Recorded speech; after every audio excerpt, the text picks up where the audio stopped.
The good guy for 1996, Mr. Jim Buckley.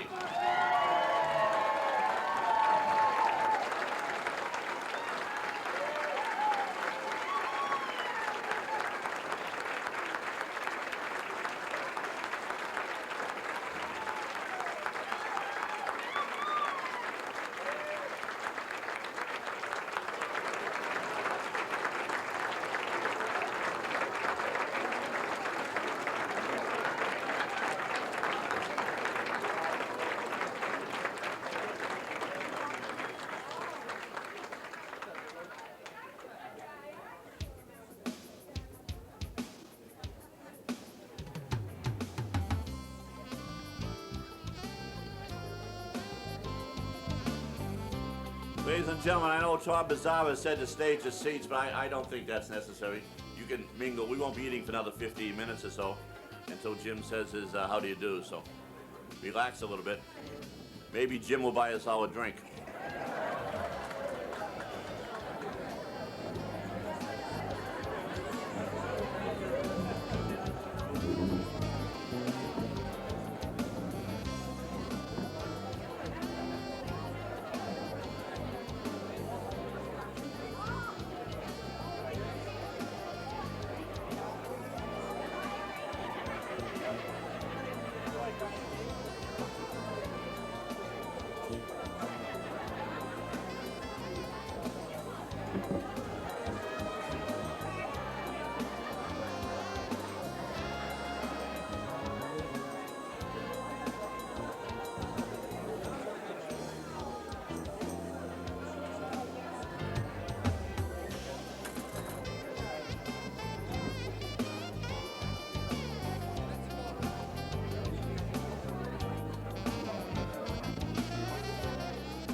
Gentlemen, good evening.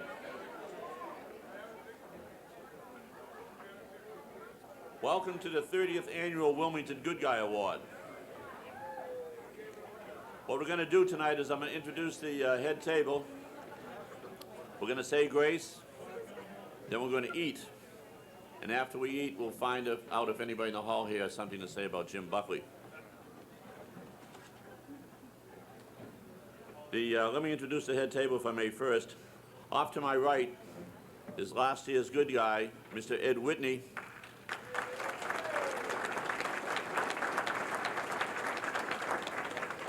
As they say in the big leagues, why don't we hold the applause so we don't embarrass anybody when there's a standing ovation for myself. Next to him is Mary Whitney, his charming wife. Next, the prettiest lady in the hall, my wife, Jo. And by the way, I'm Harry Cunningham. Thanks. I'm the master of ceremonies. I have the microphone tonight, so watch it. Now let's start at the far end of the table. Jim Buckley's daughter, Patrice.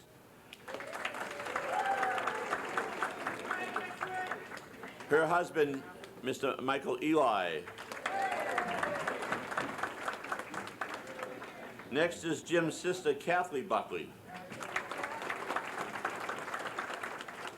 And next, Jim's other sister, his youngest sister, I'm told. This is Sister Agnes Clare. Sister Clare is with the Sisters of Providence at St. Rose High School in Chelsea.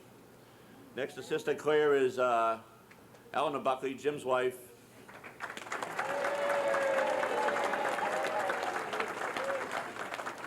And, of course, to my immediate left is Jim Buckley, the good guy for 1996.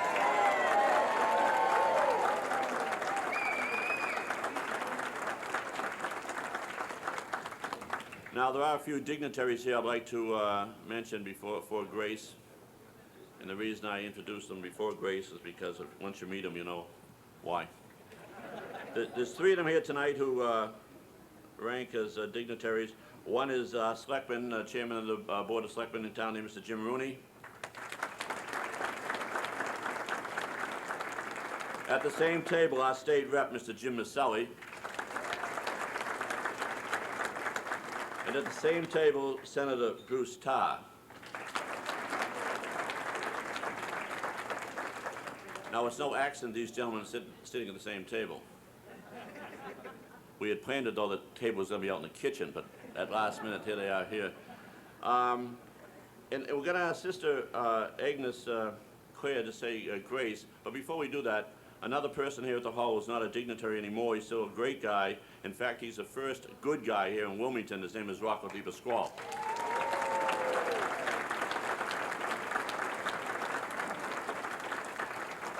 And you're going to hear from Rocco later, but the reason I mention his name right now is because as you're going to find out tonight and in the past, for every good guy, there's a bunch of people around him, good people, and most of all, they have a good spouse. In this past year, Rocco, our first good guy, lost his spouse. Rita checked out, and it's a sad time. The first time I've had a chance to acknowledge the fact that Rita's not with us anymore. So when we say grace, I'd like you to remember Rita. And so I'd like you to stand and let Sister Agnes Clare come up and do the grace. Sister, if you would.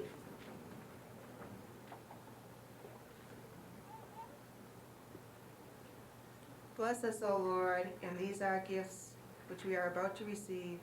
Bless especially those around us, those that we love and who love us.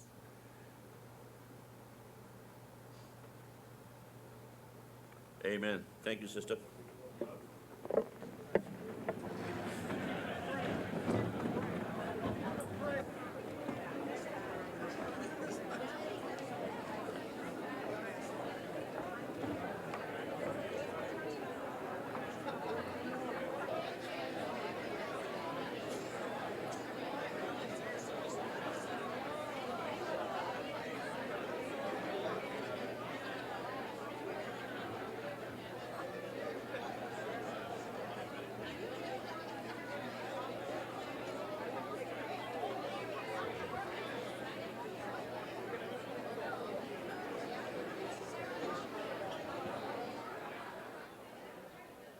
Almost everyone in this room, 200 people, can call Jim friend, but only one person in this room can call him Grandpa. And that's Matthew Eli.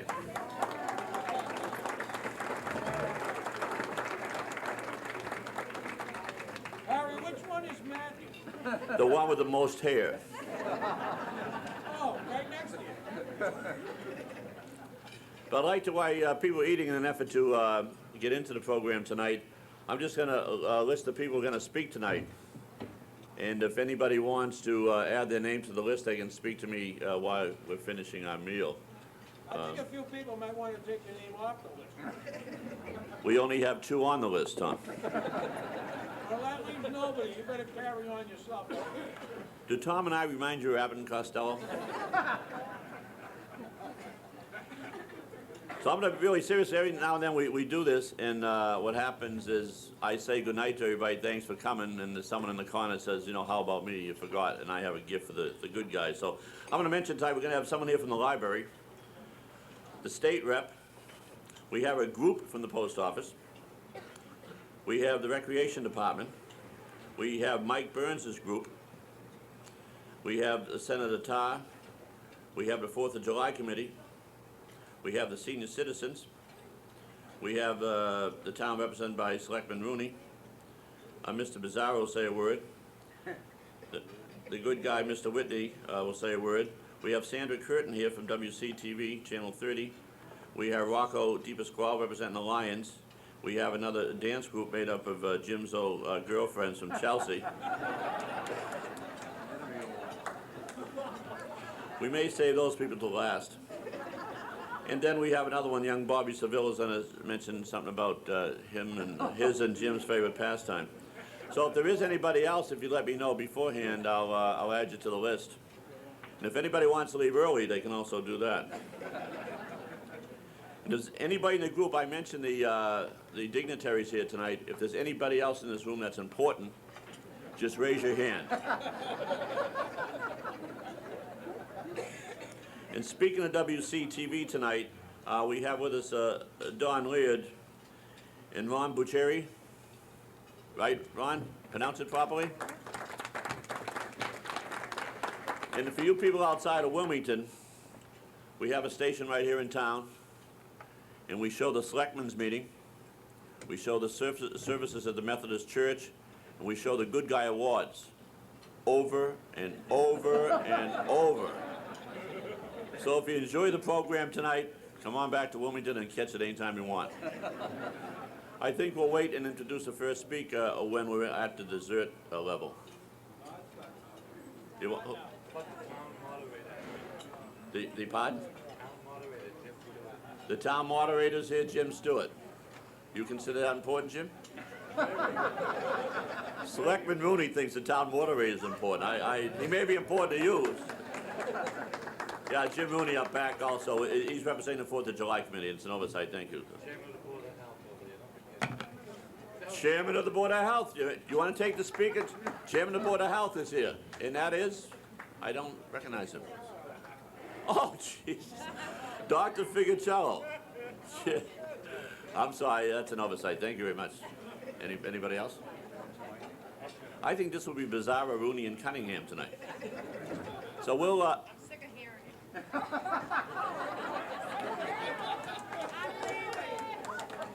That's the infamous lady in red leaving the hall. Eleanor Kane and Elvis have left the hall. Well, we'll wait a few minutes to get this started. Selectman Rooney, do we start now? Yeah, start now. We're ready for some fun, Harry. Let's go, baby.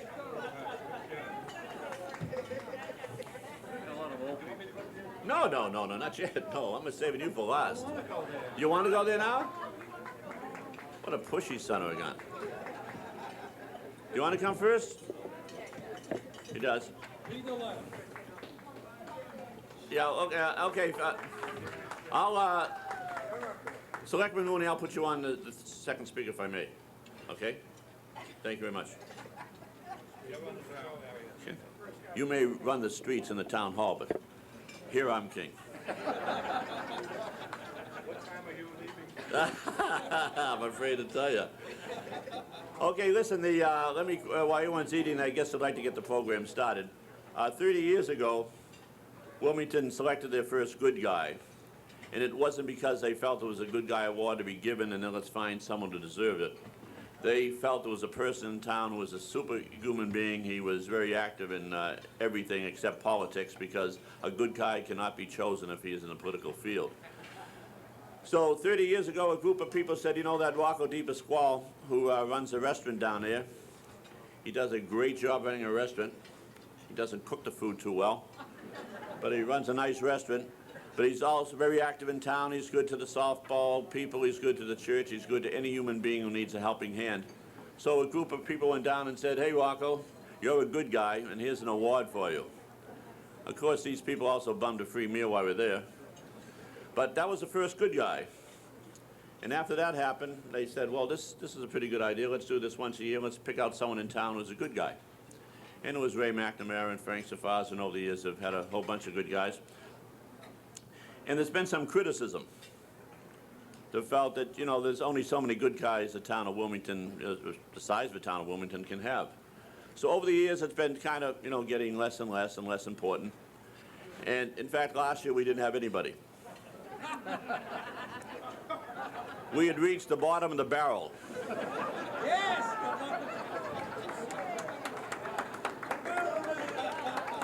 So in reaching the bottom of the barrel, we chose Ed Whitney, who runs the barrel company in town here. That was a way out. But this year it happened again. Now, the good guy is chosen by people in town writing in letters and some sort of a movement getting to find out who has been very active in the past year or who's been very active all their lives, and let's recognize them for same. Well, they didn't get a letter this year. They did, Jake? Well, the post office didn't deliver it.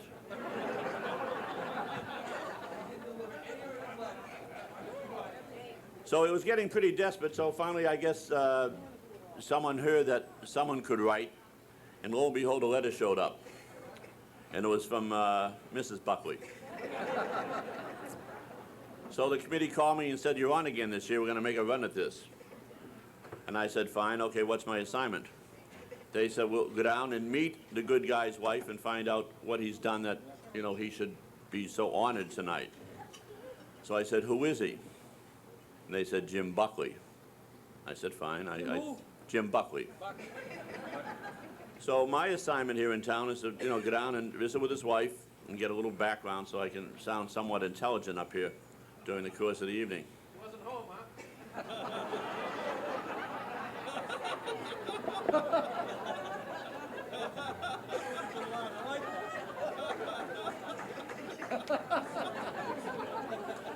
That's good. That's very good.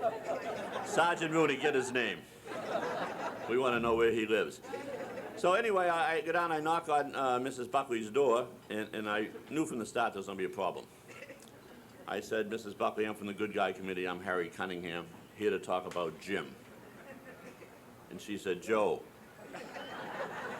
And I said, "Joe, no, Joe's my wife's name. I'm Harry." She said, "No, Jim is Joe." I said, "And Harry's Mary. What do you mean Jim is Joe?" Now, if anybody's ever talked to Eleanor Buckley one-on-one, they know there's...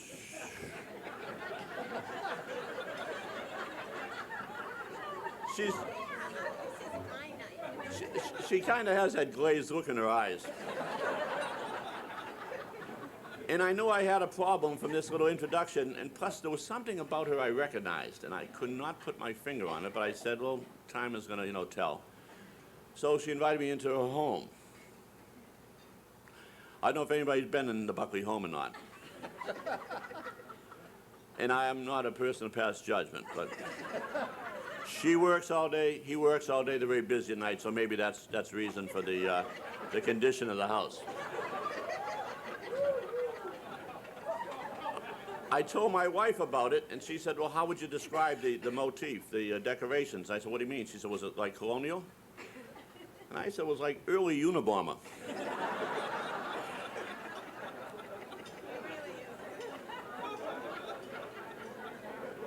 There were messes all over the place. And I said, wait a minute. I said, what's all this stuff piled here, Mrs. Buckley? What does Jim do with these piles? And she said, Joe.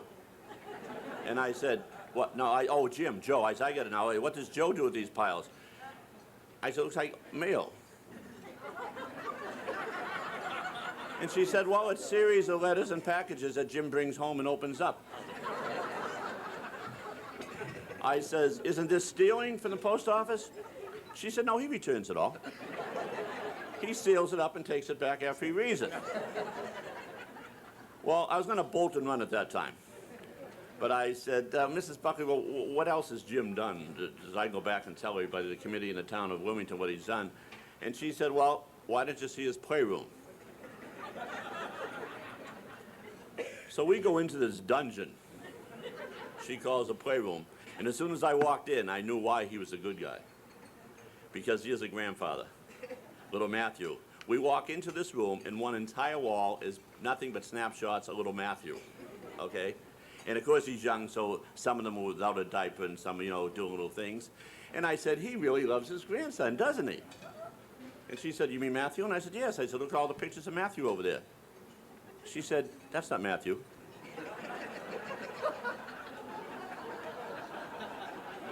And I looked in this wall, and all these pictures of little nude boys.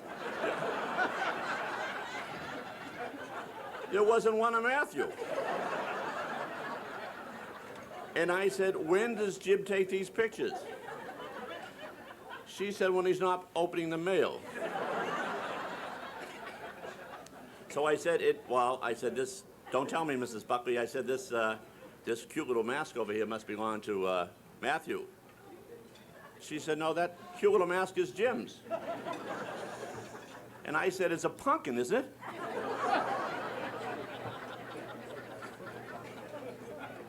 So I figured it's time to head for the door. So I said, I think I know enough about Jim. She said, Joe. I said, Jim. I said, I don't care what you call him.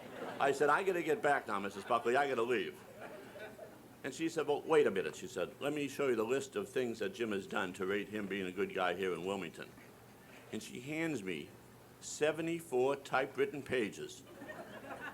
And the title was Good Deeds That Jim Has Done to rank him as a good guy here in Wilmington. And I said, Mrs. Buckley, I said, I don't care what Joe, what is it? Well, I don't care what he's done, but he couldn't have done all these things. She said, he certainly has, Mr. Cunningham. I said, Harry. She said, Jim. I said, Joe. This was going on all night. So she hands me the list, and I read down this list. Now, of course, I got 1 foot out the door because the woman is starting to look much weirder than she did when I walked in. So I said, I read the things. I said, number 3 on page 1 here, Mrs. Buckley. I said, Jim rescued Mother Teresa from a burning ship. She said, yeah. I said, when did that happen? And I'm continuing to read. And I said, well, don't tell me. It was the same year that he discovered vaccine for polio. She said, yeah. Now I know where I've seen this woman before. I really do. But I want to get out the door. So I look a couple more pages just to show I was interested. And on page 74, line item 17, she said, Jim, Joe, was working in Kentucky in a coal mine. And the coal mine collapsed. And her husband went and picked up the major beam and held that beam up while everybody escaped to freedom. And I looked at Mrs. Buckley and I said, Jim did that? She said, Joe? She said, in those days they called him John.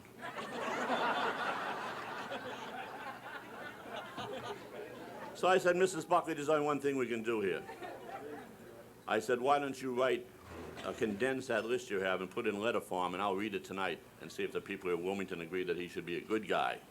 But then as I walked out the door, I knew what she reminded me of, what she reminded me of, and also who. Look at the woman. And don't you think she looks just like Margaret Kidder? I thought that was a better line than that.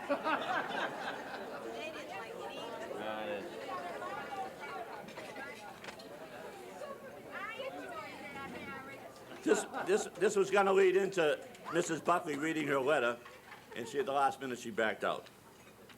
And I think I'd like to read this letter, not to embarrass her, because it's a nice letter, but it kind of tells what Jim Buckley is and what he's done for the town and why we're all here tonight. So I'm going to read this verbatim, which for you post office workers means directly from the written page. Okay. By the way, can I say something about the post office while I'm here? You realize the group is... We have a whole bunch of people here from either the Lions Club or from Jim's place to employ the post office.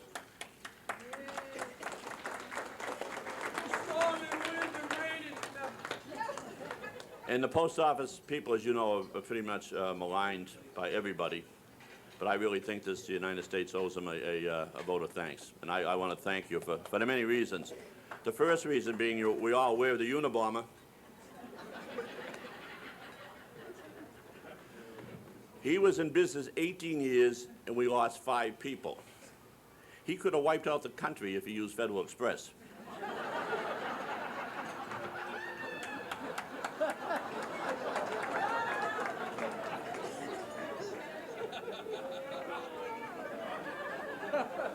And doesn't it scare you wondering how many packages haven't been delivered yet? They're in his house. But let me read the letter if I would, and then we're going to get to Sergeant Rooney, Selectman Rooney. This is nomination for Jim Buckley for Good Guy. It's signed by his wife, Eleanor. And she writes, who else but the person who lives with him would know better than just how much time and energy Jim Buckley spends on volunteer services. From as far back as I can remember, Jim has involved himself with the Wilmington community. His first encounter was as a coach for the girls' softball team. This entailed not only his presence at each game, but 2 or 3 nights a week spent at practice outings to the local ice cream store. These were not unheard of as a treat for both the team and the coach. Jim has been a member of the Wilmington Lions Club for the past 10 years and has headed many committees.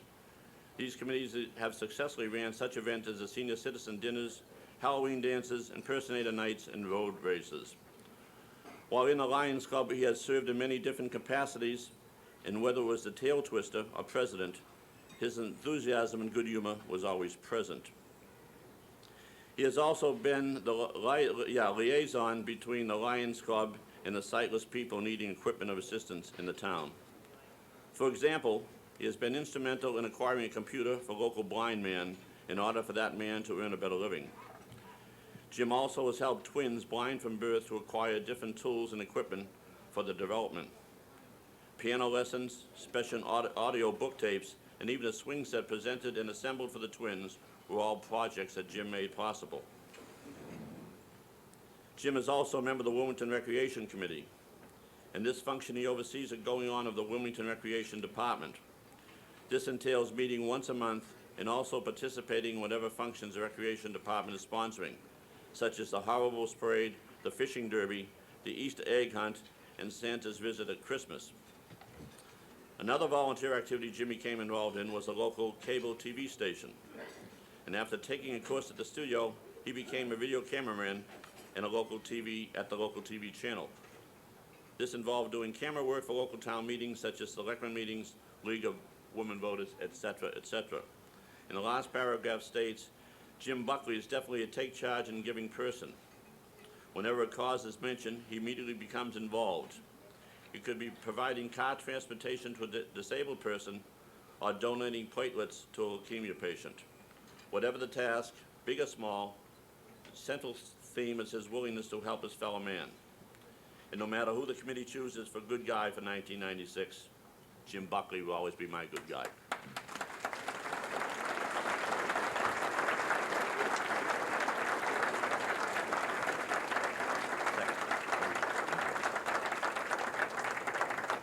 Before we hear from the man who was almost mayor of Wilmington, he's the chairman of the Board of Selectmen, I'd like to hold him off and ask if we could have Mr. Stewart up here from the library.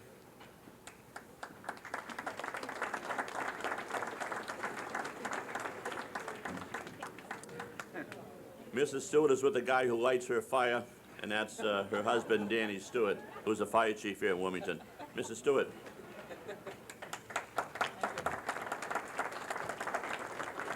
You may be wondering why I was chosen first this evening. Harry Cunningham has some overdue fines at the library. It's the only reason, Selectman Rooney, that I came before you. He'd like them waived, but I'm sorry, Harry, it's no deal. I'm really pleased to be here this evening to represent the library. Mrs. Reeder, the library director, couldn't make it, and she wishes to congratulate you on your award this evening. As Harry mentioned, Jim is very committed to helping the visually handicapped in town, and what he's done at the library demonstrates this deep commitment. Our video collection actually started with Jim. Jim was instrumental in getting the Lions Club to donate the money to purchase descriptive videos. These videos permit someone who is blind to enjoy a video simply by describing the scene, which you and I can see, but they cannot. Jim was also instrumental in acquiring what we call the Reading Edge machine at the library. All I had to do was mention to Jim one evening when he was videotaping a program at a league meeting, and that the Commission on Disabilities was just short about $1,000 to purchase this machine, which they have been working on for years to present to the library. It was only about a month later when the Commission came to the library and presented this excellent machine. It's a great technology. It allows people who are blind to read almost anything in the library simply by placing the text down on the machine, and it changes the text to digital voice, and they can hear what they cannot see. And finally, now that I knew what clout he had with the Lions Club's budget, I mentioned to him one day when he stopped by the library, again, that we had another area which needed some funding, books on tape collection. And Jim, I said, gee, this is another area that's just really helpful to people who cannot read print material. And only a few weeks later, the library gets a check from the Lions Club. So we were really pleased to have Jim as one of our friends and really a good guy. I have a certificate from the library that says, Good Guy 1996. Congratulations, Jim Buckley, and good friend to the library.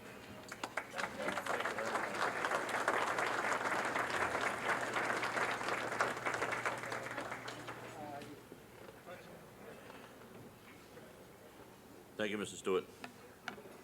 The second speaker tonight will be representing the town of Wilmington, and the former government town of Wilmington is the Board of Selectmen. And the closest thing we have to a mayor in the town would be the chairman of the Board of Selectmen, which is Mr. Rooney. But I wanted to say a few things about Mr. Rooney.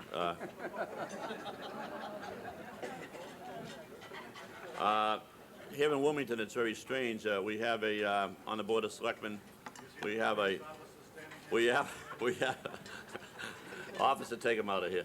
We have a strange thing in town here. We have the Sergeant Rooney, who is the sergeant of the police department, is also active on the Board of Selectmen, the chairman. We have a former chief of fire department here is also on there.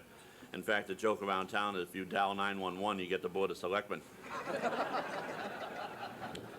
But when Sergeant Rooney ran for selectman around town, it was a very precarious thing to even witness, because Sergeant Rooney is a man's policeman. And over the years he's been in town, he has done a superior job in the streets. He's a no-nonsense type man, and he's made Wilmington definitely a safer place to be. But when he ran for office, a little bit of questions, a few questions popped up about whether he could separate the two. Because, as I say, he's kind of intimidating when he's in uniform in the streets, and he has a reputation of being a tough guy. And so when he's out soliciting votes, he went around door to door, knocking on doors and giving people little cards, and it said, vote for Rooney.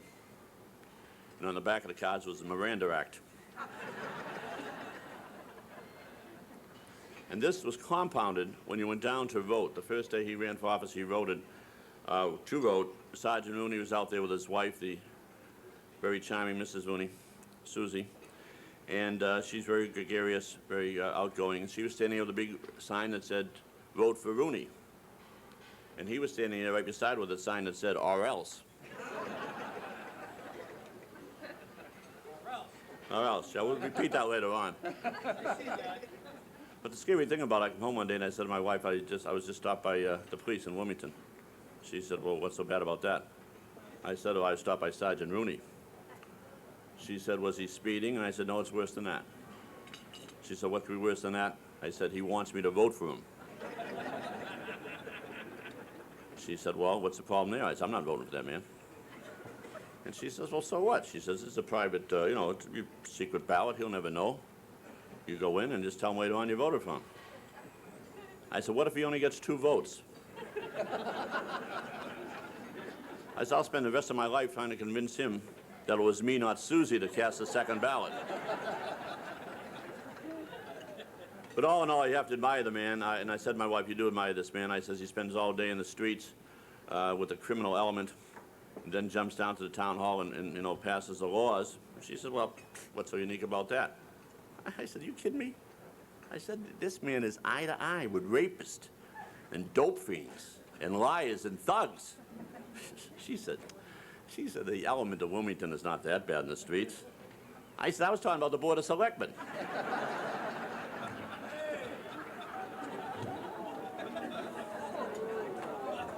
Ladies and gentlemen, the chairman of the Board of Selectmen, Jim Rooney.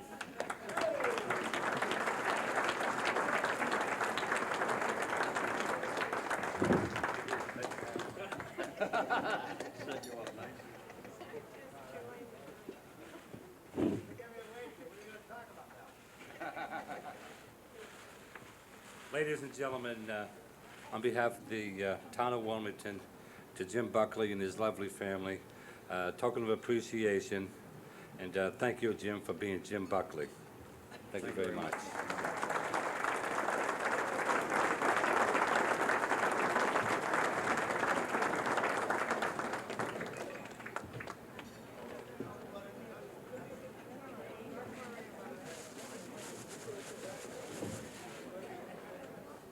See, Sergeant Munoz, I'm not afraid of him. Thank you, Jim. The next, representing the Recreation Department here in Wilmington, Mr. Ron Swayze.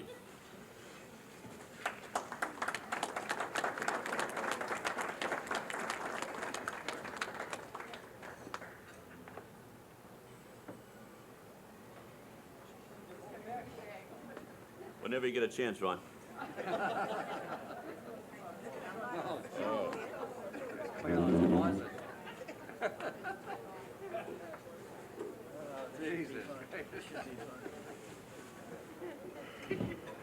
Thank you, Harry. Speaking of good guys, I think Harry deserves a round of credit.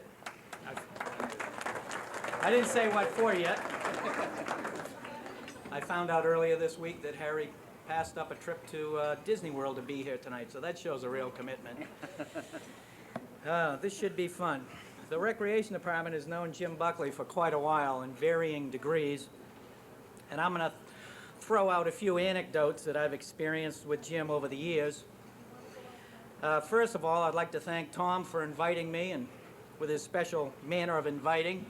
And I do remember Jim Buckley. I do remember him. After you told me all the things he did, I do remember.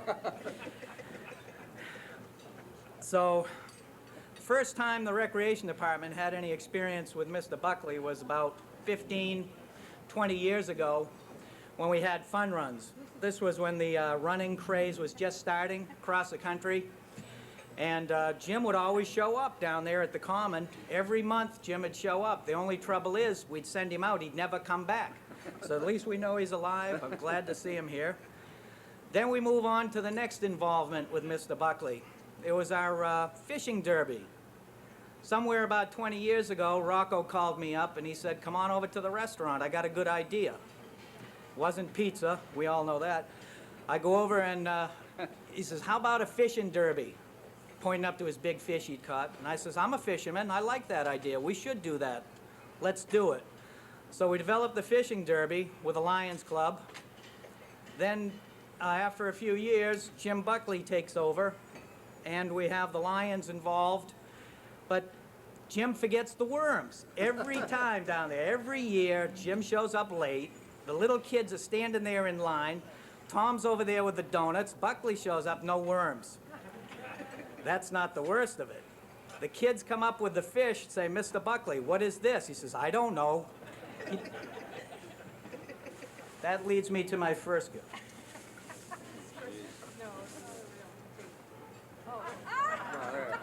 This is for Jim for the fishing derby from now on.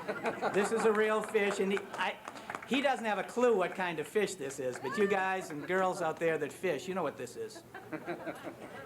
It's a halibut, exactly. I got that one. Jim really doesn't know a lot about fishing. We've established that. So what we did is we got him, he's got to start over. It's just like golf. You know, he doesn't know much about that either. You got to start somewhere, so we got him a Snoopy fishing rod so he can start over and get it right.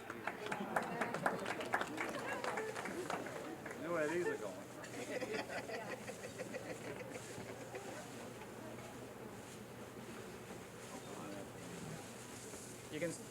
You can see how much we think of Jim in the rec department. All these bags of Walmart.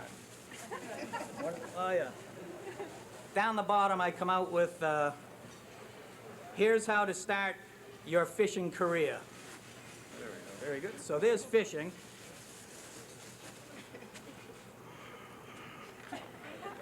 Next, we go on to another program that Jim has been involved in, Santa's Workshop.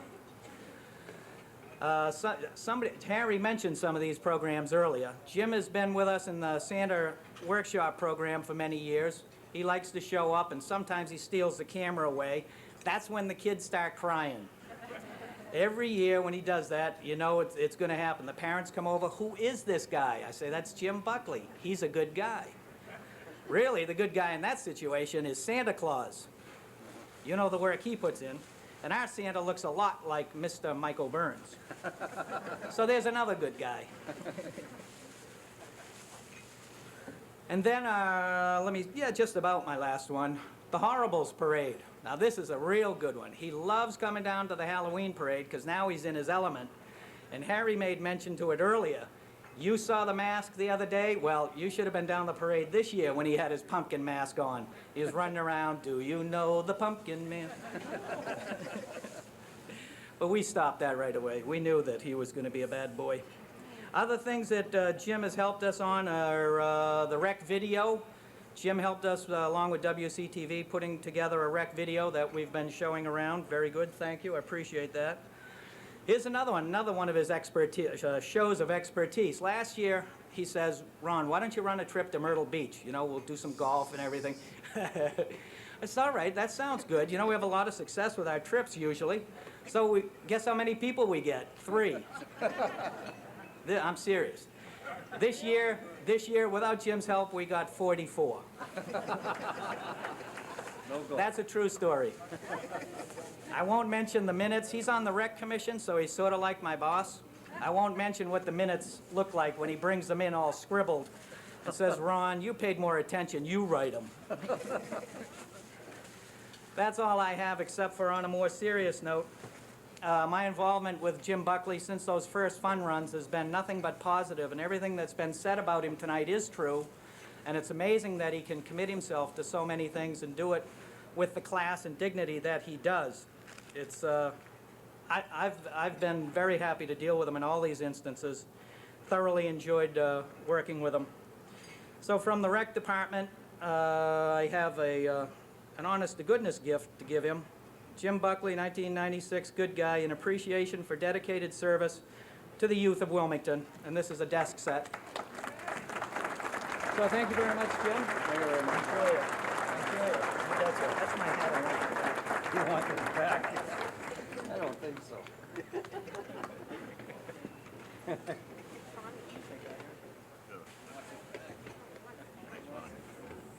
Think they take the gifts back and stuff? Thanks for cleaning up after yourself, Ron.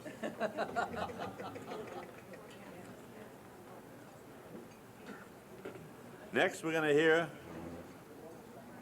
No? After that, we're going to hear... There's all sorts of devious things going on up here. I'd like to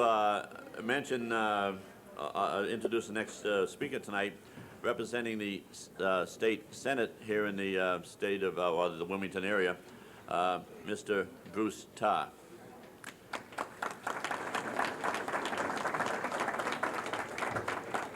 Now, Mr. Tarr comes up here and he's not hit the way Mr. Rooney and Mr. Maselli are, only because of the fact he's not a townie. At least we don't know him well enough yet. But give us another year, Senator, and we'll have a shot at you. Maybe we'll tar and feather you.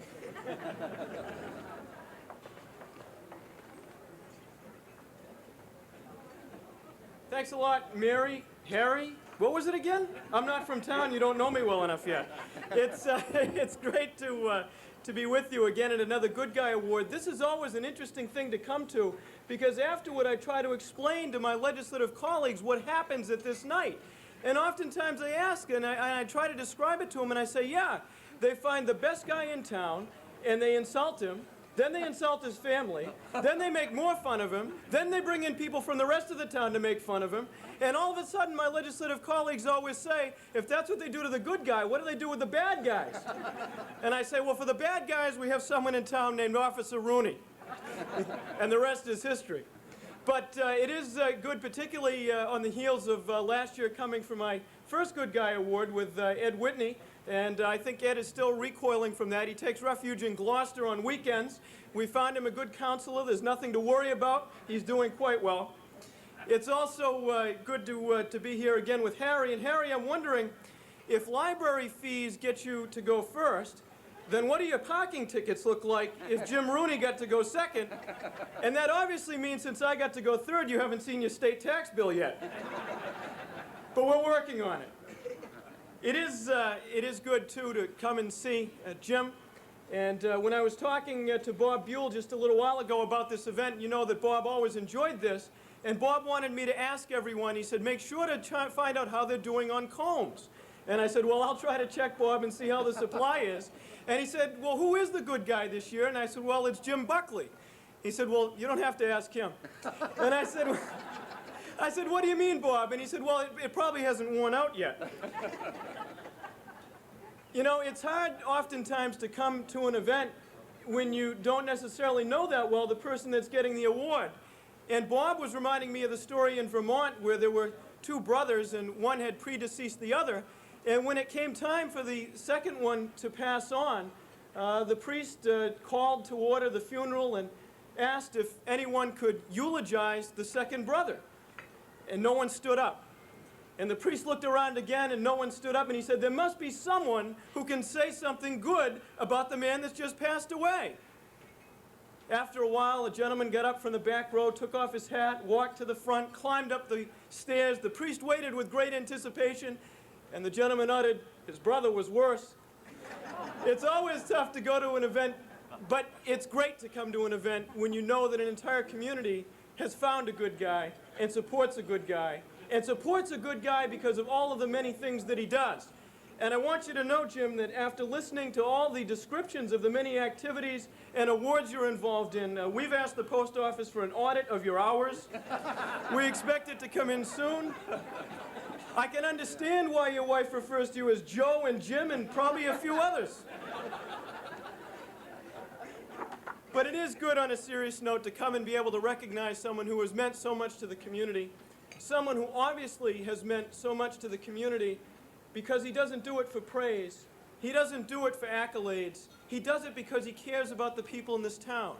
And he cares about the kids in the town, and he cares about the future generations, and he cares about continuing a legacy of people who have stood up and made a difference in the community for the very reward that it provides.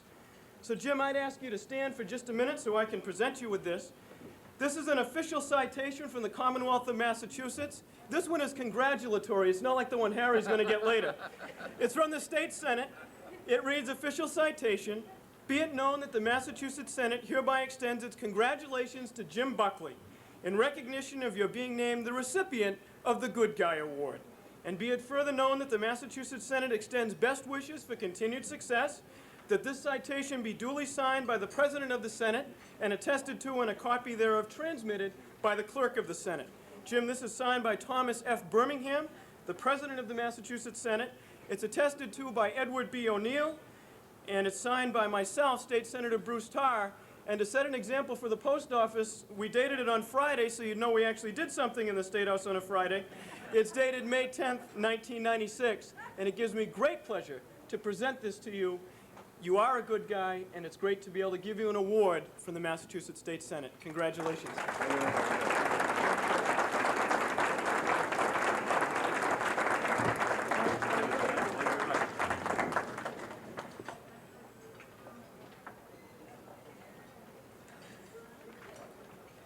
Is he old enough to be a senator? I know, not for a while. I'll give you a notice. I'm going to say. Okay, I'll take care of it. Yeah.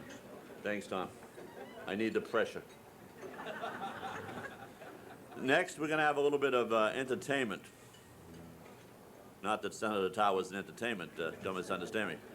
The group from the post office, they're going to come up and read a group of letters together, I think, or they're going to do some bit of tomfoolery. And so representing the post office is Bill Dunn and Donna LeGroux.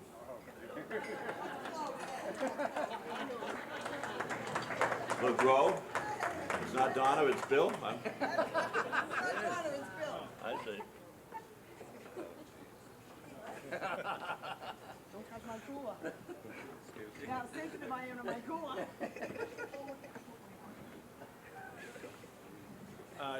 We're all representing the post office here tonight, and Jim has been a management participant of the Health and Recreation Committee.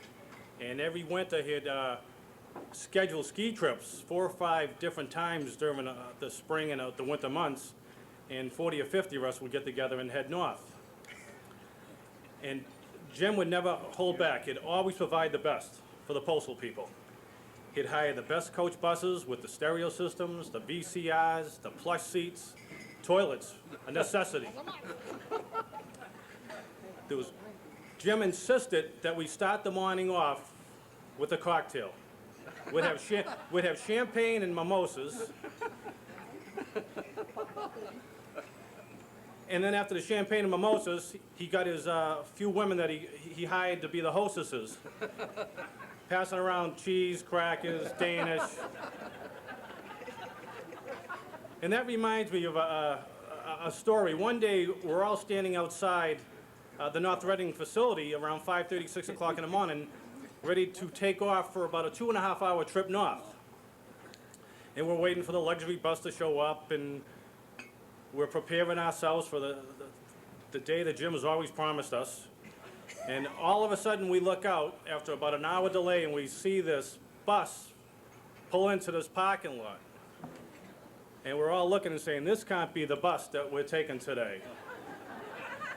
Oh, Jesus.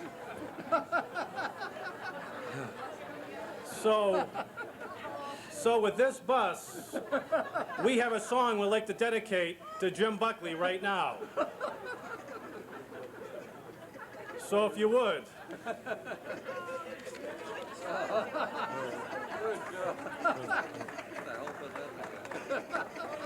So if you'd all join in and sing, the wheels on the bus go round and round, round and round, round and round.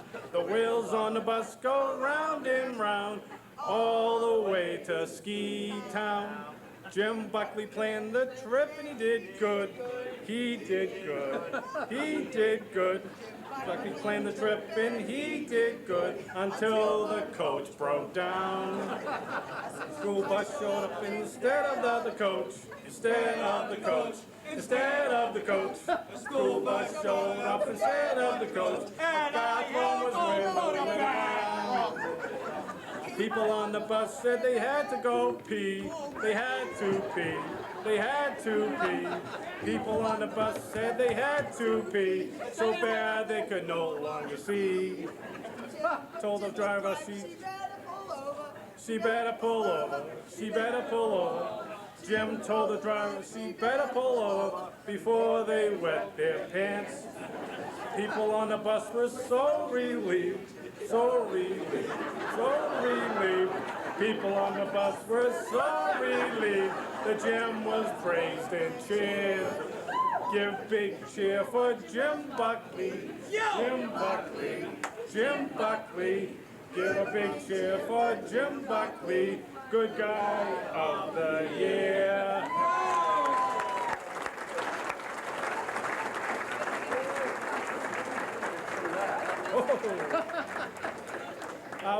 We'd all like to make our own presentation to our good guy of the year from the Postal Service. So Donna would like to present Jim.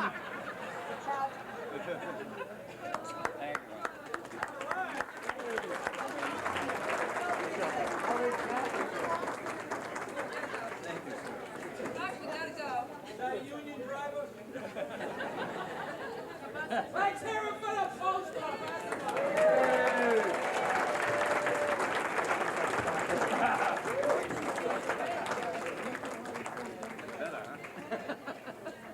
Well, that wraps up the Good Guy Awards dinner tonight. My wife reached over and said, no wonder the mail is late. It's a wonder it ever gets there at all. We're going downhill fast. And we're going to ask Mr. Henry Latta to take us all the way down. Mr. Latta is representing the senior citizens, and he obviously snuck in the years before his time. Mr. Latta.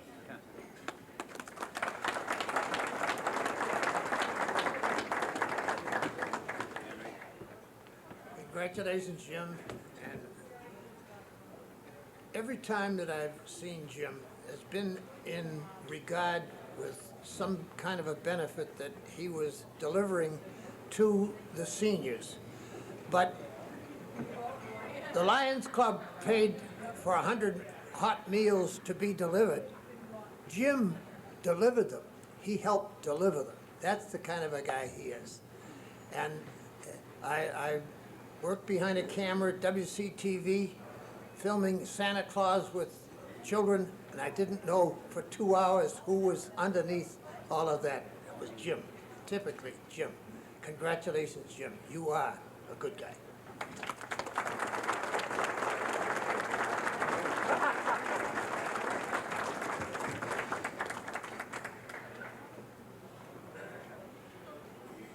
I think we're going to hear from Representative Maselli, and after that, we're going to have another group up. So if anybody wants to leave before the next two acts, they can right now. I need the audience. But I want to say something about Mr. Maselli. There's a lot of people here in town know that Jim and I may be on opposite sides of the ballot now and then, but I still have an awful lot of respect for the man. I think he's a fantastic rep. He has a great voting record. And over the years, he and I had a mutual a problem that we've both addressed, and that's been a little wide in the girth. And so we kind of kid each other and watch each other's plates during the meal. But I had a scare this year. We had a very serious scare in Massachusetts. There was a little bit of tomfoolery going down there in the House of Representatives. And it got to be quite serious. And of course, since my good friend is down there, I was quite concerned. And what I'm referring to is a problem down there, which was not as serious as it could have been, but Representative Flaherty was accused of participating in some vacations down south, which were paid for by someone else. And this added to the problem that he did it in the height of the winter when we were up here freezing. And as I say, Mr. Maselli had nothing to do with that, but of course when I found out there was a problem down there, I got quite concerned for my friend. And I picked up the Globe that morning, and there was the expose. It said, House of Representatives has problems, people guilty of wrongdoing. And under that was a picture. And this picture was in the Boston Globe, and it's in color. And it has Representative Flaherty, who was the speaker, sitting on a lawn chair. In the background is the blue water of Florida. The man had a cigar in his mouth. He had sunglasses on, a smile on his face, pina colada in one hand, beach ball under the other arm, and he was enjoying life. I opened the paper up. I saw the headline, House of Rep, people in trouble. I saw the picture, and my wife said later I turned white. And she said, what the hell's the matter with you? And I says, I thought for a minute I recognized the beach ball.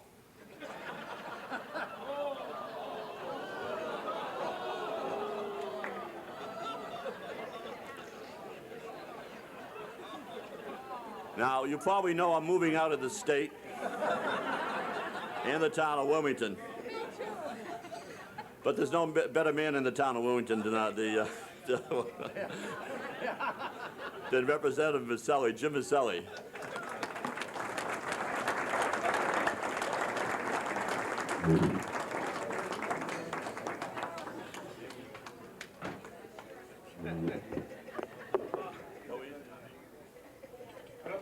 He's getting tough, I'll tell you, boy. They get worse every year. That's seriously, I guess this is a fun time, and if you can give it, you have to learn to dish it out. And I think he's getting even for the remark I made while he was speaking, and I was sitting at that table. When the good sister got up, said the prayer or the grace for the evening, and then sat down, he still felt he had to get in the last word, and I think we all heard amen. But, you know, I learned a couple of things this evening. First of all, I always heard that there was a sign hanging outside the recreation department at the town hall that said travel agency. And when I heard about that trip to Myrtle Beach, you could have used a fourth and I would have been glad to have participated. And the image that I had of the post office has been put aside. I always heard it was a stressful place to work, myriad of problems, shootings, real serious problems. Then I witnessed that group tonight, and If you've got any applications left over, I'd be glad to give them out. But seriously, this is a wonderful town we live in.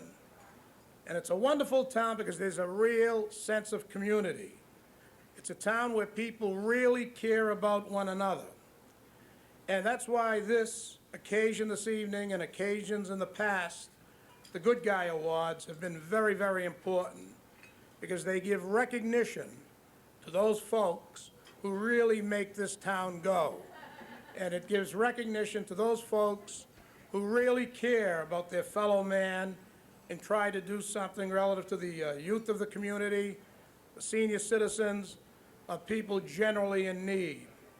And I could think of no better person than the person that you picked tonight who epitomizes all of these qualities.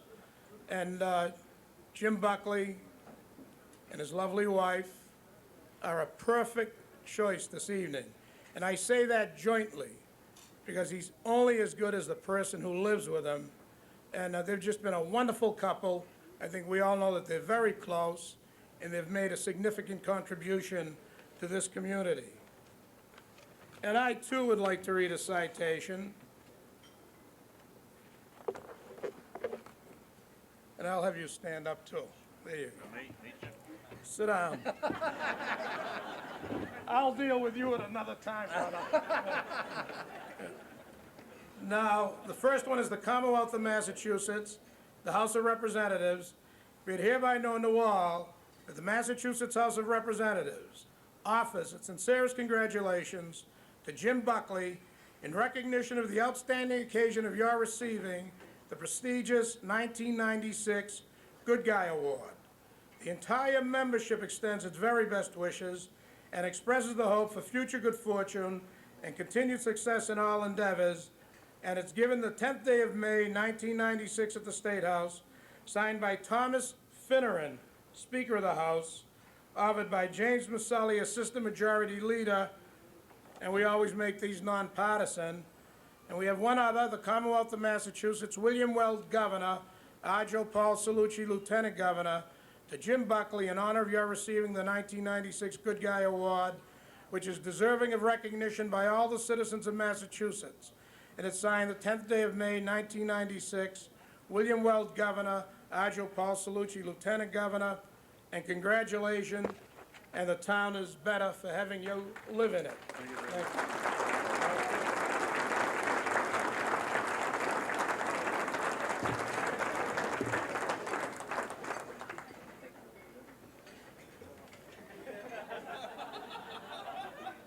You know, we go to the same doctor on this weight loss program.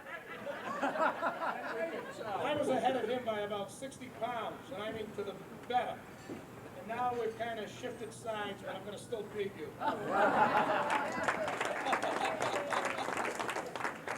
We're going to hold a program up for a few minutes till I get the microphones back to their right level.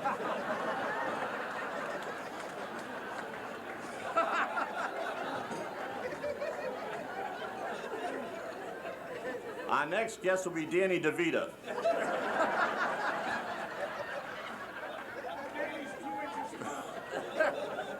I'll fix it, Jim. Yes. Well, as you can see, the program is going downhill quicker than even I could imagine. Where do you get the next one? This is Jim's girlfriends from Chelsea. Have a statement to make. Now, I think there's going to be a little bit of music. We're not ready yet. Now we're ready. Ready? Okay. No music. Hold on, Seth. Well, we're getting our instructions here as we go. I just did. Ladies and gentlemen, the ladies. How's that, Tom? Now, we ask you to keep your hands off these women.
Would like to have all the nuns leave the room. Now it's up to me who I put on next. How do you follow that act? Sandra Curtin. While you're up here, I'll sing to you. Itsy bitsy oh ba da da da da da da do. We Sandra Curtin representing our TV station WCTV, Channel 30.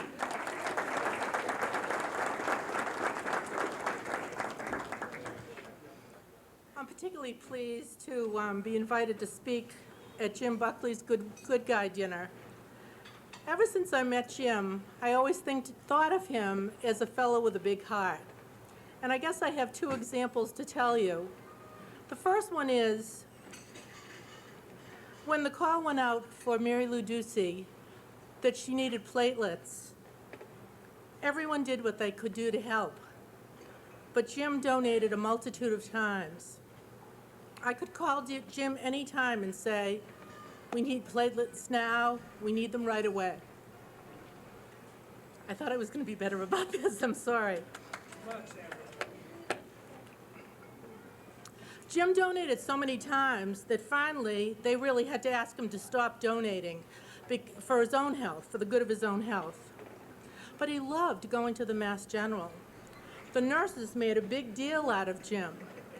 They told him that he had very clean platelets, that he had hundreds of platelets, more than any other donor they had ever had, and that all his platelets were really active little guys. Actually, when they told Jim to stop coming because of his own health, he was really disappointed because at Jim's age, it's wonderful to have a lot of robust, active cells still acting somewhere in his body.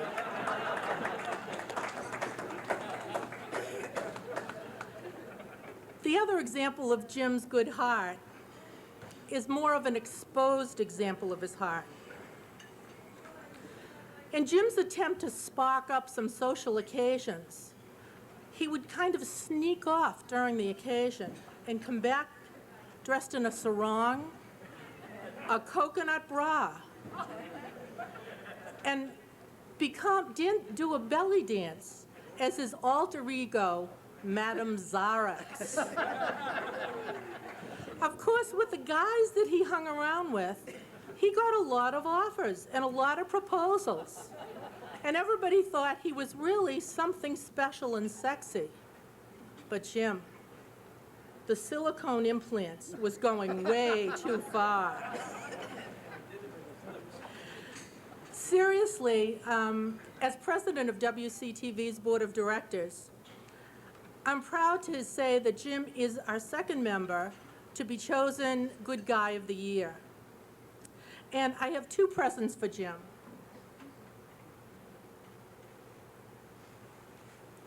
As you know, WCTV is based on volunteers filming local events and meetings and producing original programming. So for your work at WCTV, Jim, I'd like to present you with this gift. You're welcome. This is not a serious gift. You can take it out. He can open this. This isn't serious. It's somewhere in here. Somewhere in here. Okay. Okay, this is the Golden Tape Award. And for people who have been at the Buckley's house and watched the California films that went on for days, that we were locked into that house, we have melted the California tapes in here, never to be seen again.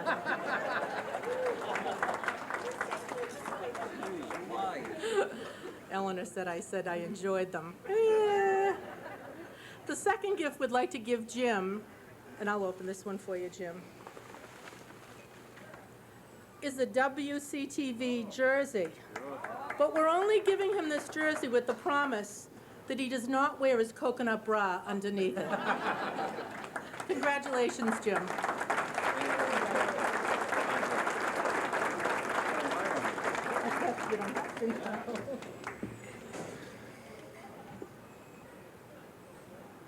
Thank you, Sandra. Representing the 4th of July Committee, the aforementioned and forgotten Jim Stewart, our town moderator.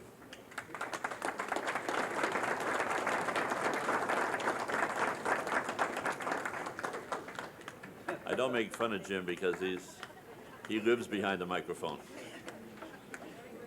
You're gonna see. Thanks for the pressure, Harry. First, wanted to let all of you know I'm really glad to see that Jim is feeling better. I saw him at the doctor's office the other day with a couple of other gentlemen, and the doctor took the three of them and put them in individual rooms. Went to the first gentleman and said, what's wrong with you, sir? And he said, well, doctor, I came home from work early today, went up to my second-story apartment, walked in, and there was a cigar burning in the ashtray, and I don't smoke cigars. Next, I see my wife running across the living room in the buff, and obviously someone is up there with my wife. So I go looking all over the apartment, can't find this guy anywhere. Look everywhere, look out through the sliders over the balcony. I see this guy running by downstairs in the sidewalk with just shorts and no shirt on, and I figure that's the guy that was with my wife. So I pick up the refrigerator, throw it off the balcony. As it's going off the balcony, it catches my belt loop, and I go flying over the balcony with it. So I'm here to see if you can help me out. Doctor gives him a prescription, sends him on his way. Goes in to see the second guy, says, what happened to you? He says, well, Doc, I go out for a 5-mile jog every day, and I'm running by this apartment building today on my regular route, and I look up at this balcony, and here comes this refrigerator with this wild man attached to it, and it hits me in the foot, and I need to get my foot fixed. So, okay, gives him a little cast, fixes him up. Goes in the third and he says to Jim Buckley, he says, Mr. Buckley, what happened to you? He says, Doc, you're not going to believe this. There I am, sitting in this refrigerator, minding my own business.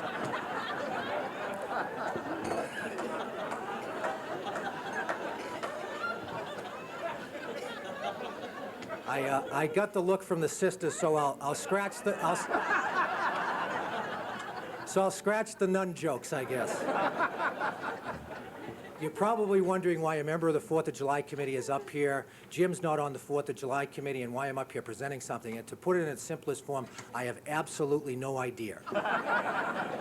Tom Pizzara asked me to speak tonight, and I'm here. Actually, only kidding. Jim has been a big help to the 4th of July Committee over the years. Last year, we had our first annual Family Day, and Jim was Uncle Sam. If you remember Uncle Sam marching down the street, and I just wanted to remind him, the committee asked me if I could do you a favor this year, Jim, and remind you that Uncle Sam carries the American flag, Jim.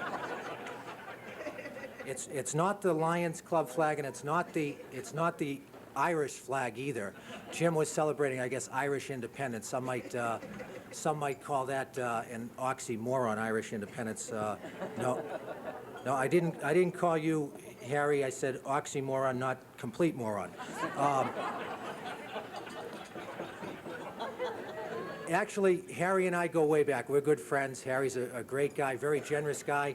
This guy doesn't know the meaning of the word selfish. Of course, Harry doesn't know the meaning of about 60,000 other words in the English language either. But seriously, I mentioned that Jim's been a big help to the 4th of July Committee. Whenever we need help setting up the tent, taking the tent down, setting up tables, being Uncle Sam, just being a regular good guy, Jim Buckley is always there. He's not a member of our committee. He doesn't have to be there.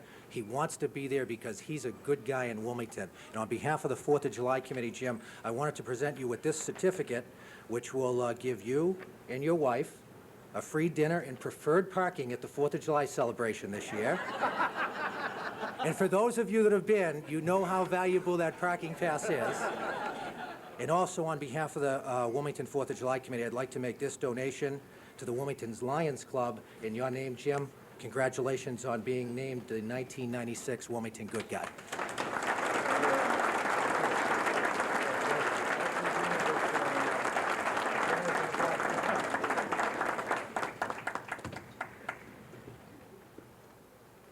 Thank you, Jim. The next is our last group of the night, and that's the Mike Burns group.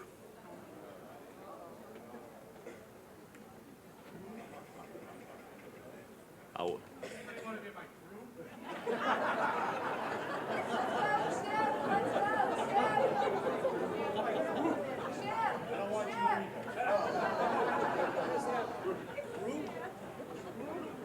I apologize. It's, hey.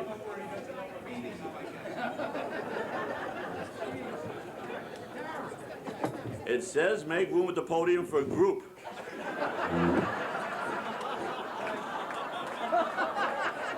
Can I just say, I don't...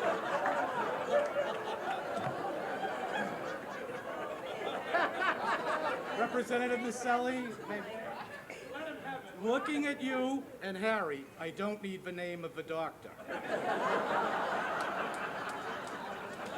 And if I might just say very quickly, I find out tonight you're moving out of town. Jay Quinn has one more package that's been around for a while. They'd like to deliver, maybe. I don't think they will, but... It's not via a school bus. Ladies and gentlemen, Mike Burns by himself. Want to move this out? Okay. Okay. All right. Enough room for the group. I've been asked to probably perform the most difficult task here tonight, and that I have to tell everyone all about Jim's tremendous athletic accomplishments in his life. I could say thank you very much and sit down, but I don't think Tom would appreciate that. Jim has always marveled himself to be quite an athlete, and you know, you want to be in the group? You know, it's well, you never know. But the first, as a younger man, Jim was quite a runner and prided himself on his speed and endurance. And when Jim moved to Wilmington, he formed a group with a number of other citizens. I know Tom Pizarro was in the group. I guess Jim Cleary was in the running club. Joe Ryan, I know, was. And a lot of people, when they have running clubs, they, you know, they'll call themselves something that, you know, denotes a lot of speed. The Harriers or Mercury or something like that. Of course, Tom and Jim, maybe looking at their abilities, didn't even name their club the Tortoise. They were the Turtles. So, you know, kind of for obvious reasons. I know the second athletic attempt Jim made was with the Lions softball team. And for anybody that doesn't know, this was without a doubt one of the worst softball teams ever assembled. We had no speed, we had no defense, we had no pitching. Sorry, Bill. We had no hitting, we had really not much of anything. You could go to any game, and a ground ball through the infield was at least a double. Fly balls were cause for serious harm. Matt Cain still, where is Matt? Matt, has the bruise gone away yet from your leg? From where? No, no. We were terrible. We were really an awful team. It was really an embarrassment to really have to play. It seemed the worst thing that could happen was Bill Lee would get 2 quick strikes on a batter, and then you knew we were in for a very long haul of it. But what was really interesting, Jim used to like to, when he would be on the bench with Harry Cunningham, who wanted to bat fourth, play first base, and be the captain, I think. But the two of them used to sit on the bench all the time, and they'd be embarrassed and ridiculed at our feeble attempts to play, until one day we pointed out that neither of them could crack the starting lineup. But anyhow, the next thing, and I do have to admit Jim is a superior talent. With all due apologies to Mr. Swayze, Jim's an excellent fisherman. He may not know what he's catching, but I have to give him tremendous credit as a fisherman. We were this past winter ice fishing, as a matter of fact, and I had a hole I was fishing from, and Jim was about 20 feet away, and I couldn't get anything. I had no nibbles, anything. Every 5 minutes, Jim's put a line down, reel, and get a bigger fish. Nothing for me. Jim never lying down bigger fish. It's going on for about a half hour. So I'm figuring out, what's going on here, So finally I said, Jim, what are you doing? He's got, a dozen fish there on the ice, and I'm still standing there, and he goes, I said, what? He goes, I said, Jim, what is it? And he goes, I said, Jim, I don't know what you're saying. He goes, you got to keep the worms warm.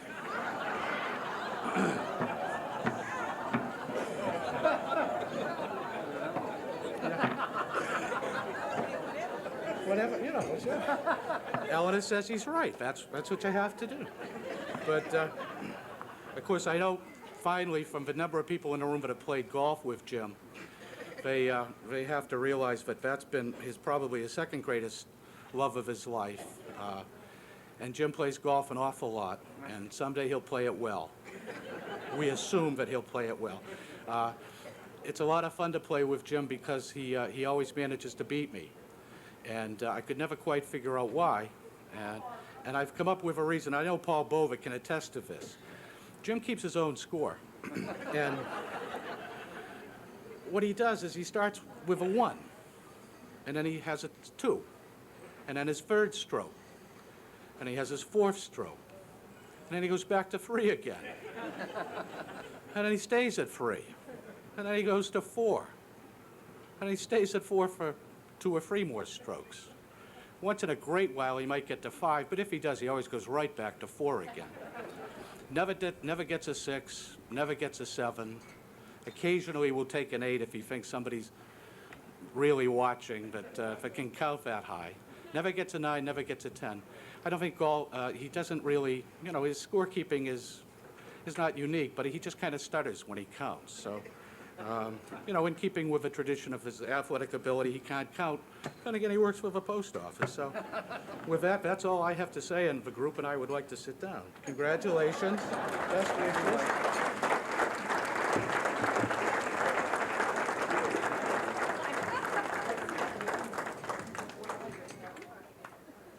We just have a couple more speakers left. And this next one is the reason we're all here tonight. I don't mean Jim Buckley, I mean the first good guy ever. And there's been 30, in fact there's been more, it's been 30 years, but in some years there's been a couple of good guys. There's been a co-award, and in some years it's been a lady, so we still call them good guys, but there's been some females involved. But this man was the first, this man was the best. This is one of the finest people in the town of Wilmington. A super guy, the original good guy, Mr. Rocco DiPasquale.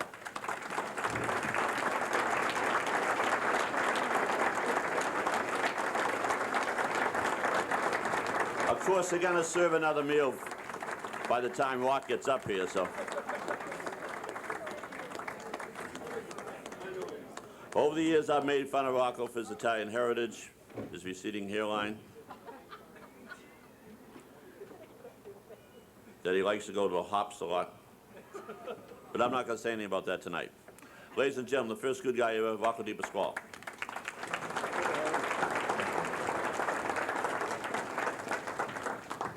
Harry, don't you ever comment about how slow I walk or how slow I serve a meal after tonight. Ladies and gentlemen, it was a fantastic meal. But Harry, how long did it take?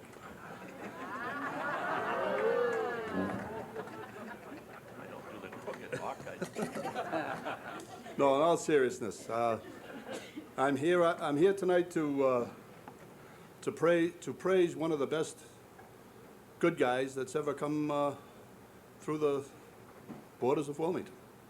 This man has done more in his lifetime by accident than most people do on purpose.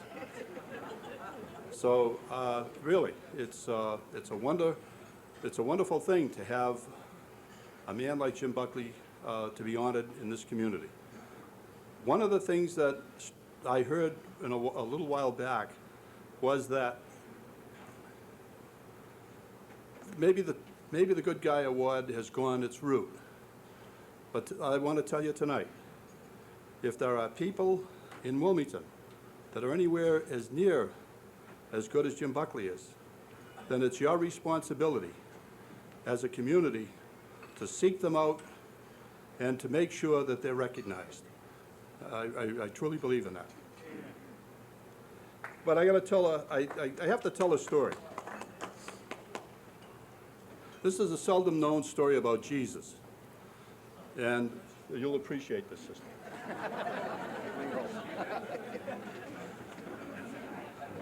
One day Jesus was walking through town, and a man approached him and said, "What a beautiful robe you have. Where'd you get it?" He said, "Oh, I had Rosenblatt up at the square make it for me." He said, "Oh," he says, "I'm going to go see Rosenblatt and have one made just like that." So anyway, as Jesus walked through town, all these people were approaching him and commenting on what a beautiful robe he had and where he had it made. Well, Jesus, he ended up in the center of town, and Rosenblatt come running out and said, "Hey, you don't know how much business you're giving me here." He said, "Everybody's coming here asking me to make a robe just like the one I made for you." He said, "I think we should go in partners." He said, "We'll call it Jesus and Rosenblatt." And Jesus says, "I got a better idea. Why don't we call it Lord and Taylor?"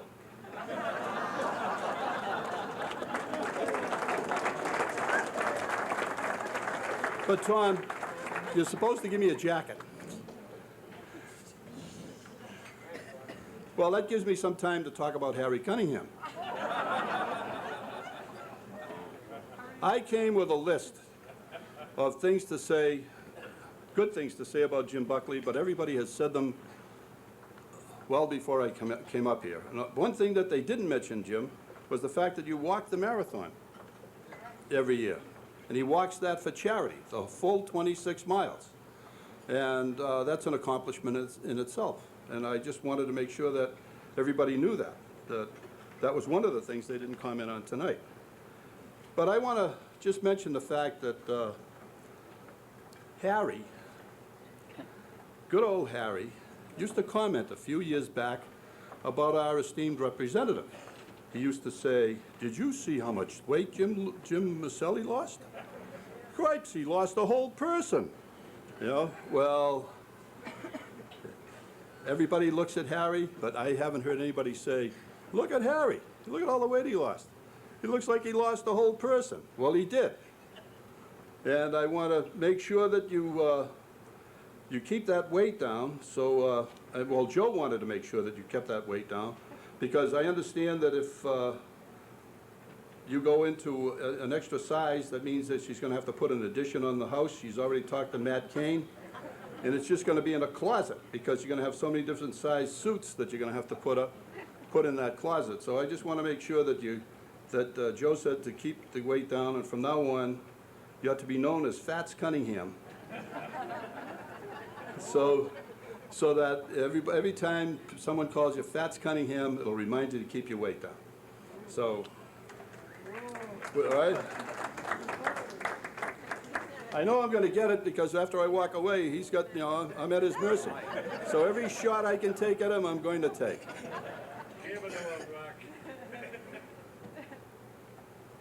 Jim, if you could stand up for a minute. Ladies and gentlemen, this is a jacket that the Lions Club this year has decided that we should walk around town wearing these so that we're recognized for all that the Lions Club does in the community. And on behalf of the Wilmington Lions Club, Jim, I want you to be the first to have this jacket, and for all that you've done for the town of Wilmington and for the Wilmington Lions Club. And I want you to wear it in good health. Thank you very much. It says, "Jim, good guy." All right, let's go.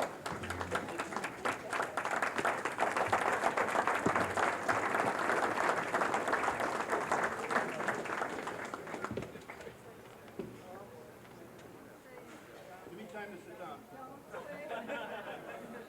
We don't have that much time, Rock. Nice jacket. Jim, good guy. Is it reversible? Says Joe, good guy on the other side. What a weird family. I'm not going to say anything bad about Rocco DiPasquale. Next time my pizza won't have pepperoni on it. There's someone else who wants to say a word tonight about Jim's athletic abilities. And I hate introducing people this young, but this is one of Jim's golf partners. It's Bobby Seville.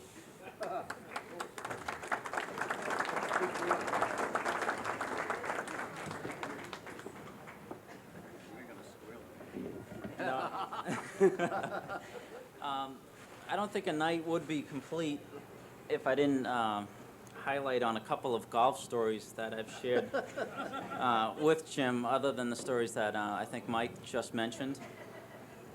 A number of years ago, Jim was in search of improving his driving game off the tee. And with that, he went out and decided to buy, it was new on the market, a club which they called the Big Bertha. Whoa, that's a $60 club. Tom, thanks for sharing the joke. Yes, that is a yes, that is a $60 club. And Jim thought with that club that he would really improve the distance off the tee. Well, you know, in his excitement, he decided to actually borrow that club and let me use it. And one weekend, with my erratic swing, if you will, I shattered the shaft. Well, I had to bring it back to Jim.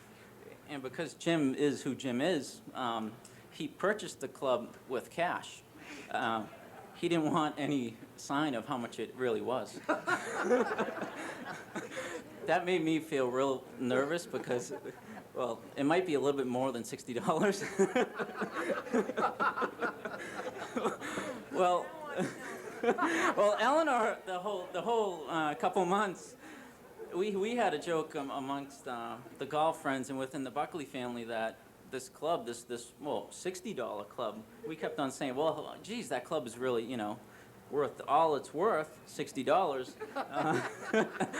And it turned out I didn't have to pay him for the club. He was actually able to get a replacement. But I think because of all his dedication, his love, his support that he's given to the Wilmington community, there was something that's probably missing that he probably left out for that club. I want to dedicate something from the golf community, from all the weekend hackers, if you will. On behalf of all those people that's golfed with Jim, that's enjoyed his comical relief on the course. I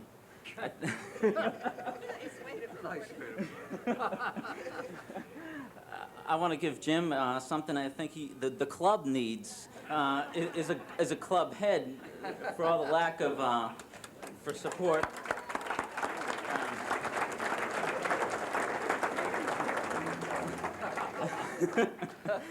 And by the way, it's a little bit more than $60. Actually, the putter's a little bit more. The driver's a little bit less.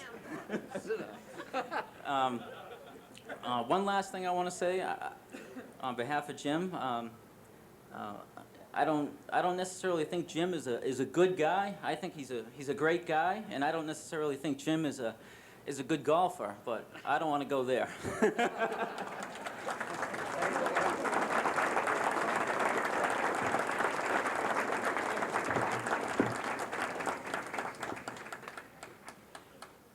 We have two more speakers tonight. One is the former good guy, Ed Whitney, who will make the presentation, actually hand the gavel, or pass the gavel, I guess, from last year, this year. And then, of course, I'd like to hear a few words from Jim Buckley himself. But there was another speaker on here we had as a fill-in in case the going got rough. And he has signaled me across the table that skip him, things have gone well enough, he doesn't want to disturb it. But I don't think I want to do that. This fellow here, if you're here tonight, you've talked to Tom Bizzarra along the way. He considers himself a good friend of Jim Buckley's. He himself is a former good guy. He is a former great guy. And I think we ought to say thanks, Tom, for doing such a good job tonight. Why don't you come on up and say a word for Jim Buckley?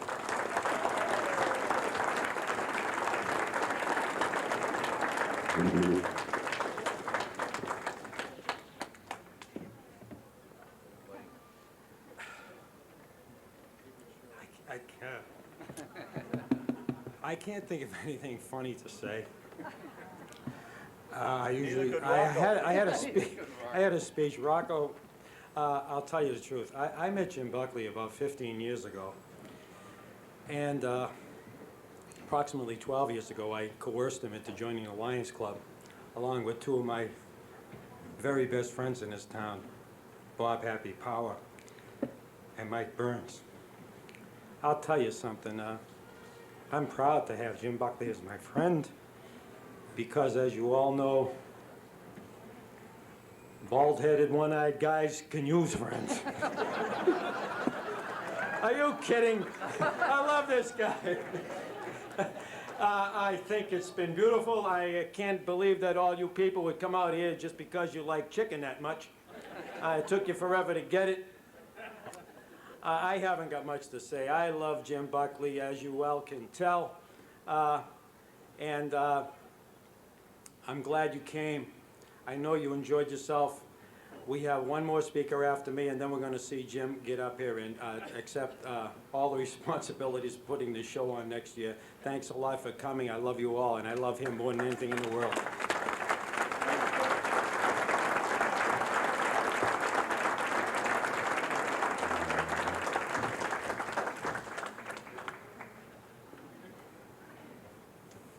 Nice hug, Tom. Nice hug. Give Jim a nice hug. Why don't you try giving Carol one of those now and then?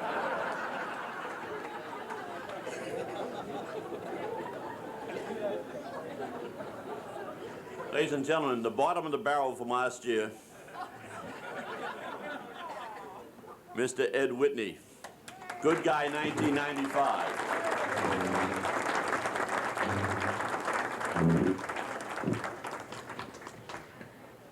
You know, Harry, the empty barrel makes the most noise, too. I hate barrel jokes. Jim, this is great. This is great. You truly deserve this tonight's award. You must be very proud of your wonderful wife and family and all these friends that turned out to honor you tonight. Really fantastic. Mary wrote my speech. She doesn't like me to talk very much, so I won't. My function here tonight is really to turn the gavel, if you will, over to you. You will, as of tonight, be the chairman of the Good Guy Committee to set this show up for next year. It isn't really, and I know you're a great organizer, from what I've heard, it isn't really that difficult with the group that they have here. And I just want to mention a couple, and I know I'll miss somebody, so I'll apologize for that now. But starting out with the De Palmas, they just come right forward and they dig in, and the energy they have is unbelievable. And Mrs. Irene Sharp Brennan, at some of our meetings, I was tempted to call her Miss Sharp. She said, that's okay, as long as it's Miss Sharp. But Irene digs in and she comes up with the tickets, and they're just great. You've got Ivan Palmer, you've got, I'm trying to remember all of them. You got Rocco, you got Les White, and as always, the belovable Harry Cunningham. Harry, as we all know, is a very busy man, does a lot, has a very active business, and really we worry that he's not going to do this every year.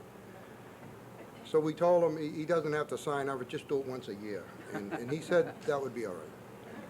So what I'd like to do is, I'll give you this later because there are a few more things I have to put in it. It will be all the fine work that Les White did and passed it on to me. So you really just have to change dates and times, and it's very simple. Okay, right now I'd like to give you a plaque honoring you as Wilmington Good Guy Award, Jim Buckley, May 10, 1996. Thank you very much. Congratulations. I'll get all this to you later. Oh, thank you.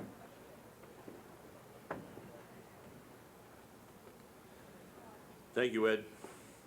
You mentioned something that I forgot tonight, by the way, to Mrs. Brennan, formerly Miss Sharp, told me earlier tonight, make sure I told everybody that they should sign the register so when Jim, in his twilight years, can sit back and remember who was here, or at least who was here that could write. Now, Mrs. Sharp Brennan was been a Brennan for a long time. She hasn't been Sharp that too many years, but she's here someplace. She's right there. So would you find her tonight before you leave and sign her book? Okay? And also, if everybody, all the good guys in the hall would stay around after Jim is through speaking, they're going to take a yearly photo. So the next and last speaker for the evening is the reason we're all here. He's a good guy for 1996. He's taken an awful lot of abuse tonight, but it was meant with fun and with love in our hearts. A superhuman being, a super guy. His wife is a little on the... But he's great. Ladies and gentlemen, Jim Buckley.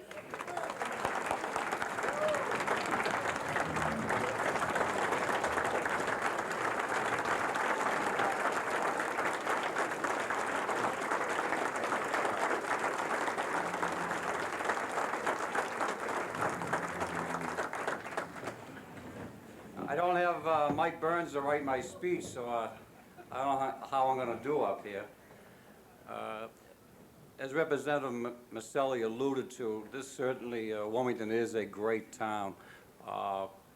Everybody here gets involved. As I look around, I can see numerous people who could be next year's good guy.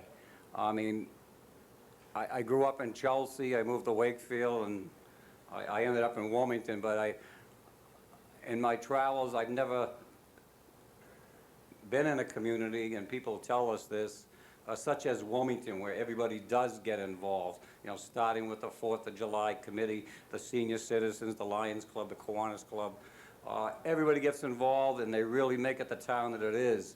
And whether you're a selectman or a representative, you can really go out and talk to other towns and be proud of Wilmington. We talk about good guys, but there's no way I would be a good guy without my good guy part here.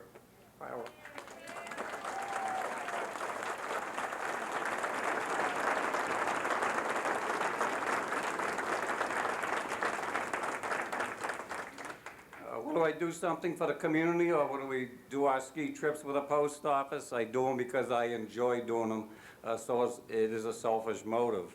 The Wilmington Lions Club, I'm very proud to be a member of the Wilmington Lions Club. There's a lot that they have done to the community. They're giving me credit tonight, but it's really the club that makes all these things possible.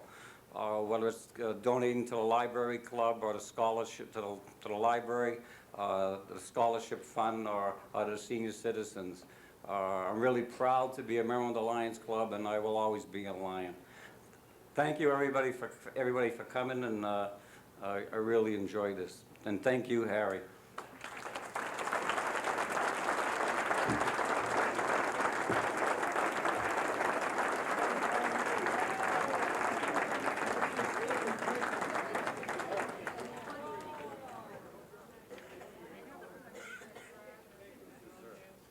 Ladies and gentlemen, on behalf of the Buckley family, on behalf of the Good Guy Committee, a tremendous outpouring tonight. We all thank you. I'm sure Jim and Eleanor and the Buckley family thanks you. But again, thanks for coming out this night, and have a safe drive home, and don't run into Jim Rooney. Good night. Thanks very much.